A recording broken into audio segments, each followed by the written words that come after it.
contrast, rhythm, vibration, categorical condition, physical purposes and propositional feelings compared. Part 4: The Theory of Extension. Chapter I. Coordinate Division. I. Genetic division is division of the concrete. Division is division of the concrete. Physical time arises in the coordinate analysis of the satisfaction. Genetic process, not the temporal succession. Spatial and temporal elements in the extensive quantum. The quantum is the extensive region. Coordinate divisibility, subjective unity. XXVII 266 283 XXVII Section Contents. Indivisible. Subjective forms arise from subjective aim. World as a medium, extensively divisible. Indecision as to selected quantum. 2. Coordinate divisions and feelings. Mental pole incurably 1. Subjective forms of coordinate divisions depend on mental pole, inexplicable otherwise. A coordinate division is a contrast, a proposition, false, with musical matrix. 3. Division. Division. The world is an indefinite multiplicity. Extensive order, roots of transmission, external extensive relationships, internal extensive division, 1 basic. Scheme, pseudo-suborganisms, pseudo-superorganisms, Professor de Laguna's, extensive connection. IV. Extensive connection is the systematic scheme underlying transmission of feelings and perspective. Descartes, grades of extensive conditions, dimensions. P. Bifurcation of nature, publicity and privacy. P. Classification of eternal objects, mathematical forms, sensa. 7.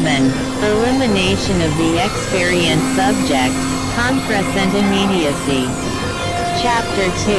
Extensive connection. Extensive connection, general description. 2. Assumptions, i.e., postulates, i.e., plus axioms and propositions for a deductive system. Extensive abstraction, geometrical elements, points, segments. IVs, regions, loci, the relevance of dimensions. Chapter 3. Flat loci. Definition of straight line. 2.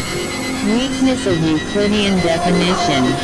Straight line is shortest distance, dependence on measurement. New definition of straight lines, ovals. 3.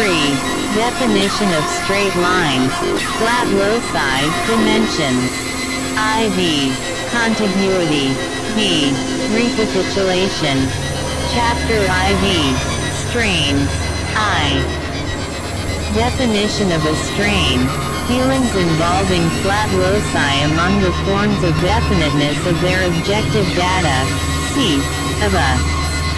294. 302. 310. Contents. Section. Strain. Strains in physical behavior. Electromagnetic occasions involve strains. 2.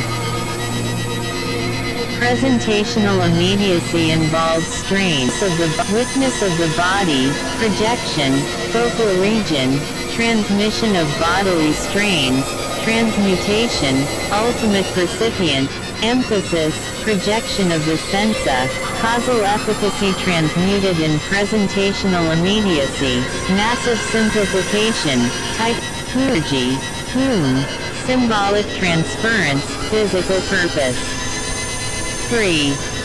Elimination of irrelevancies, massive attention to systematic order, design of contrasts, Importance of contemporary independence, advantage to enduring objects. IV. Structural systems, discussions, creations, fissions, fizzy. How matter involves strain. D. The various loci involved. T. Causal past, causal future, contemporaries, durations, part of a duration, future of a duration, presented duration, strain locus. Chapter B. Measurement. I. Identification of strain loci with durations only approximate. Definitions compared. See for strain loci and presentational immediacy. 2. Strain locus wholly determined by X-variant. Seat and projectors determine focal region. Animal body sole agent in the determination. Vivid display of real potentiality of contemporary world. New definition of straight lines explains this doctrine. Speech, interpretation of direct observation. Descartes inspectio, realitas objectiva. Judicium. 3. Modern doctrine of private psychological fields. Secondary qualities. Sensa, abandons Descartes' realitas objectiva. Difficulties for scientific theory. All observation in private psychological fields. Illustration. Hume, conclude mathematical form. Presentational immediacy in one sense barren, in another sense has overwhelming significance. IV. Measurement depends on counting and on permanence. What counted, what permanent, yardage, straights, infinitesimals no explanation, approximation to straightness, thus straightness presupposed, inches counted, non-coincident, modern doctrine the possibility of coincidence, doctrine criticized, coincidence as test of congruence, not meaning, use of instrument presupposes. 29. 322. XXX. Section. Contents. Its self-congruence. Finally, all measurement depends on direct intuition of permanence of untested instrument. Theory of private psychological fields makes scientific measurement nonsense. P.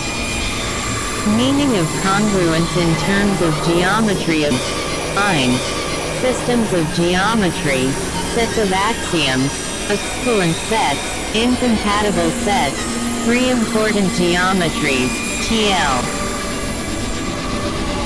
Elliptic geometry, Euclidean geometry, hyperbolic geometry, two definitions of a plane, characteristic distinction between the three geometries, congruence depends on systematic geometry. B. Physical measurement, least action, presupposes geometrical measurement, disturbed by peculiarities, physical measurement expressible in terms of differential geometry, summary of whole argument. Part versus final interpretation. Chapter I, the ideal opposites. I. Danger to philosophy is narrowness of selection, variety of opposites.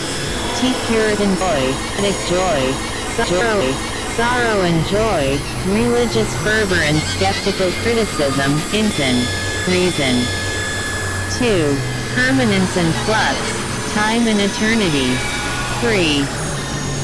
Order is condition for excellence, order is stifling excellence. Tedium, order and novelty upon novelty is required. Dominant living occasion is organ of novelty for animal body. IV. Paradox. T. Craving for novelty. Final religious problem. Ultimate evil as time is, perpetually perishing. Final opposites.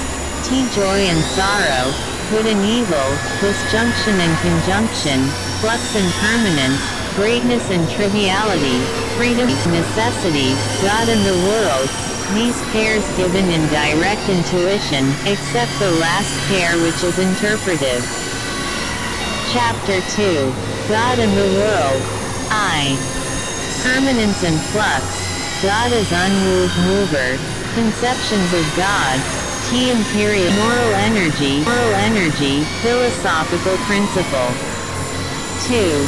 Another speaker to Hume's dialogues concerning natural. 337. 342. Contents. Section. Religion.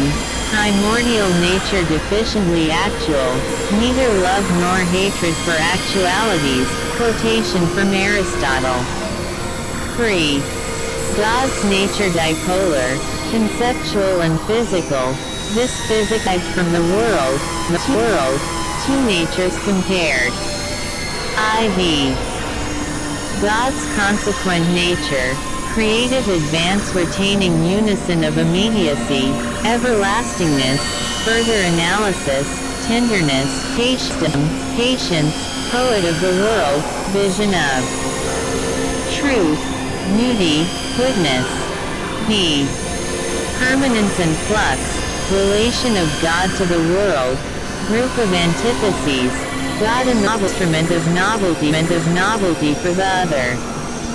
P.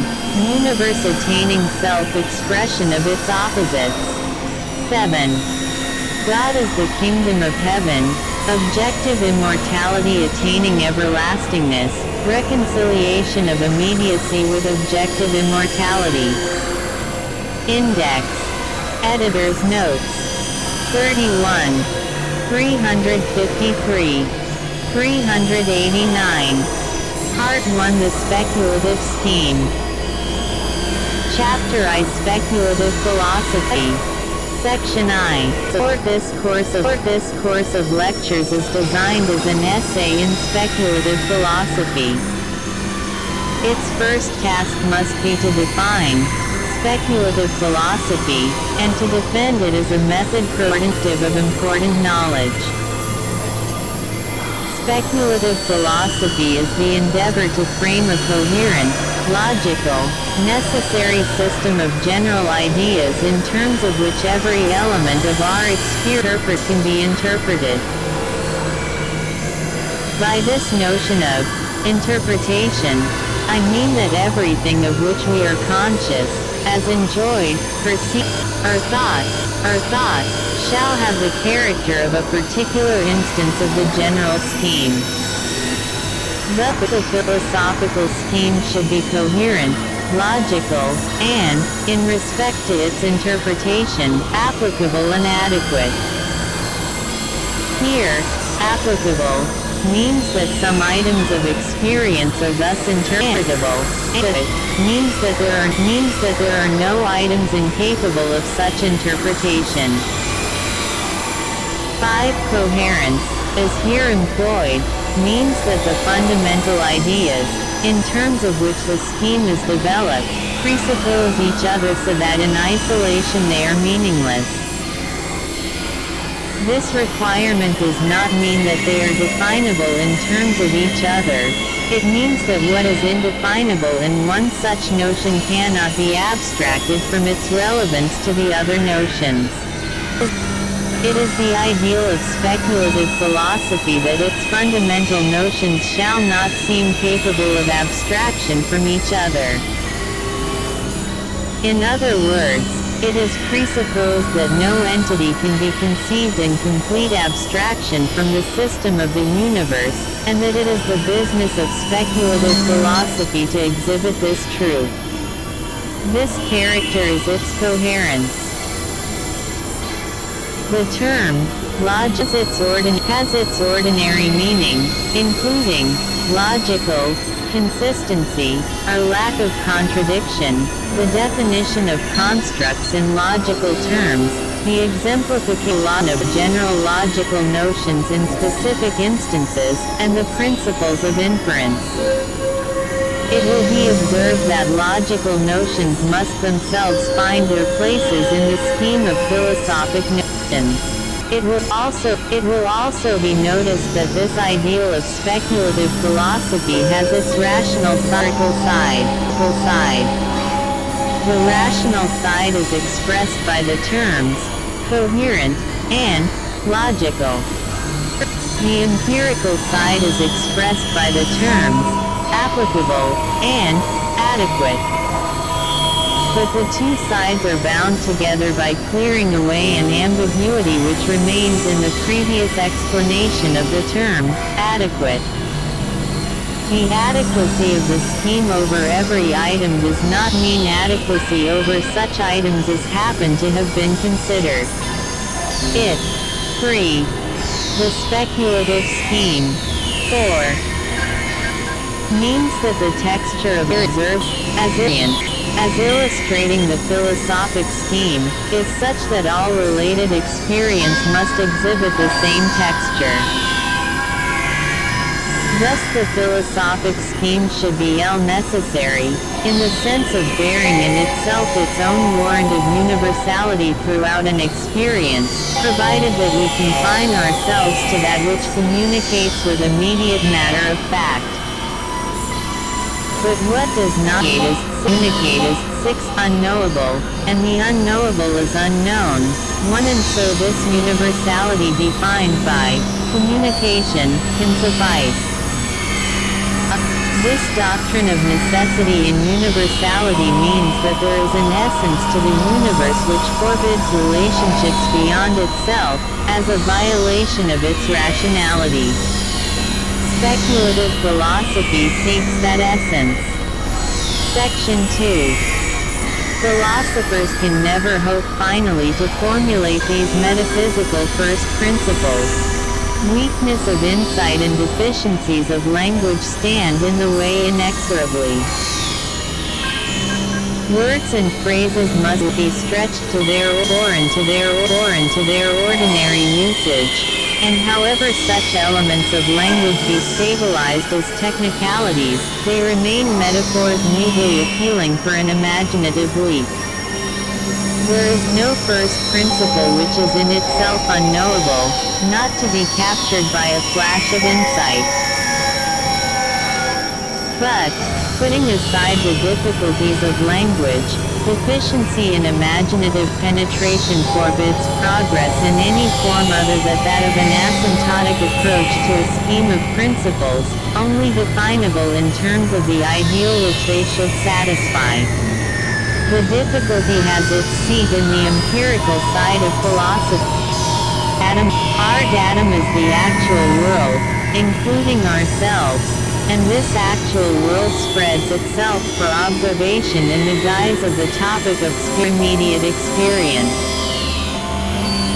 The elucidation of immediate experience is the sole justification for any thought, and the starting point for thought is the analytic observation of components of this experience. But we are not conscious of any clear-cut of immediate experience, in terms of the various details which comprise its definiteness. We habitually observe by the method of tilde difference. Sometimes an elephant, and sometimes we do not. The result is that an elephant, when present, is noticed. 7. Facility of observation depends on the fact that the object observed is important when present, and sometimes is absent. The metaphysical first principles can never fail of exemplification. We can never catch the actual world taking a holiday from their sway. Thus, for the discovery of metaphysics, the method of pinning the strict systematization of detailed discrimination, already effected by antecedent observation, breaks down. This collapse of the method of rigid empiricism is not confined to metaphysics. It occurs whenever we seek to 1. This doctrine is a paradox. Indulging in a species of false modesty, cautious, Philosophers undertake its definition. Speculative philosophy. Larger generalities. In natural science, this rigid method is the Baconian method of induction, a method which, if consistently pursued, would have left science where it found it. What Bacon omitted was the play of a free imagination, controlled by the requirements of coherence and logic. The true method of discovery is like the flight of an aeroplane. It starts from the ground of particular observation, it makes a flight in the thin air of imaginative generalization, and it again lands for renewed observation rendered acute by rational interpretation. The reason for the success of this method of imaginative rationalization is that, when the method of difference fails, factors which are constantly present may yet be observed under the influence of imaginative thought. Such thought supplies the differences which the direct observation lacks. It can even play with inconsistency, and can thus throw light on the consistent, and persistent, elements in experience by comparison with what in imagination is inconsistent with them. The negative judgment is the peak of mentality, but the conditions of imaginative construction must be rigidly adhered to. In the first place, this construction must have its origin in the generalization of particular factors discerned in particular topics of human interest. For example, in physics, or in physiology, or in psychology, or in aesthetics, or in ethical beliefs, or in sociology, or in languages conceived as storehouses of human experience. In this way the prime requisite, that anyhow there shall be some important application, is secured. The success of the imaginative experiment is always to be tested by the applicability of its results beyond the restricted locus from which it originated. In default of such extended application, a generalization discarded from physics, for example, remains merely an alternative expression of notions applicable to physics. The partially successful philosophic generalization will, if derived from physics, find applications in fields of experience beyond physics. It will enlighten observation in those remote fields, so that general principles can be discerned as in process of illustration, since the absence of the imaginative generalization are obscured by their persistent exemplification. Thus the first requisite is to proceed by the method of generalization so that certainly there is some application, and the test of some success is application beyond the immediate origin. In other words, some synoptic vision has been gained. In this description of philosophic method, the term, philosophic generalization, has meant the utilization of specific notions, applying to a restricted group of facts, for the divination of the generic applied to all facts. In its use of this method, natural science has shown a curious mixture of rationalism and irrationalism. Its prevalent tone of thought has been ardently rationalistic within its own borders, and dogmatically irrational beyond those borders. In practice, such an attitude tends to become a dogmatic denial that there are any factors in the world not fully expressible. 6. The speculative scheme.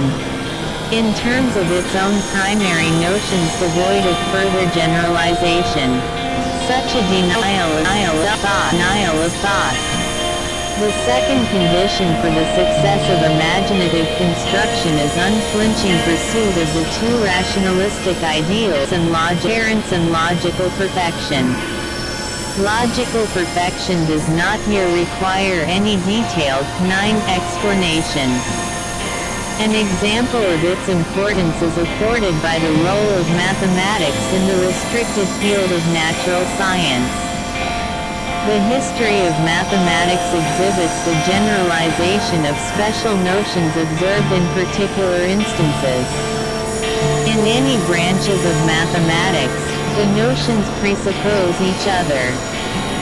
It is a remarkable characteristic of the history of thought that branches of mathematics, developed under the clear imaginative impulse, thus controlled, finally receive their important application. Time may be wanted. Conic sections had to wait years. In more recent years, the theory of probability, the theory of tensors, the theory of matrices are cases in point. The requirement of coherence is the great preservative of rationalistic sanity. But the validity of its criticism is not always admitted. If we consider philosophical controversies, we shall find that disputants tend to require coherence from their adversaries, and to grant dispensations to themselves. It has been remarked that a system of philosophy is never refuted, it is only abandoned. The reason is that logical contradictions, except as temporary slips of the mind plentiful, though temporary are the most gratuitous of errors, and usually they are trivial. Thus, after criticism, systems do not exhibit mere illegibility, they suffer from inadequacy and incoherence. Failure to include some obvious elements of experience in the scope of the system is met by boldly denying the facts. Also, while a philosophical system retains any charm of novelty, it enjoys a plenary indulgence for its failures in coherence. But after a system has acquired orthodoxy, and is taught with authority, it receives a sharper criticism. Its denials and its incoherences are found intolerable, and a reaction sets in the arbitrary disconnection of first principles. In modern philosophy, Descartes two kinds of substance, corporeal and mental, incoherence. There is, in Descartes philosophy, no reason why there should not be a one-substance world, only corporeal, or 10 one-substance world, only mental. According to Descartes, a substantial individual requires nothing but itself in order to exist. Thus this system makes a virtue of its incoherence. But, on the other hand, the facts seem connected, while Descartes' system does not. For example, in the treatment of the body-mind problem, the Cartesian system obviously says something that is true. But its notions are too abstract to penetrate into the nature of things. The attraction of Spinoza's philosophy lies in its modification of Descartes' position in coherence. He starts with one substance. Speculative philosophy. 7. Causa sui, and considers its essential attributes and its individualized modes, i.e., the affection substantiate. The gap in the system is the arbitrary introduction of the modes. And yet, a multiplicity of modes is a fixed requisite, if the scheme is to retain any direct relevance to the many occasions in the experienced world. The philosophy of organism is allied to Spinoza's scheme of thought. But it differs by the abandonment of the subject-predicate forms of thought, so far as concerns the presupposition that this form is a direct embodiment of the most ultimate characterization of fact. The result is that the substance quality concept is avoided, and that morphological description is replaced by description of dynamic process. Also Spinoza's modes now become the sheer actualities, so that, though analysis of them increases our understanding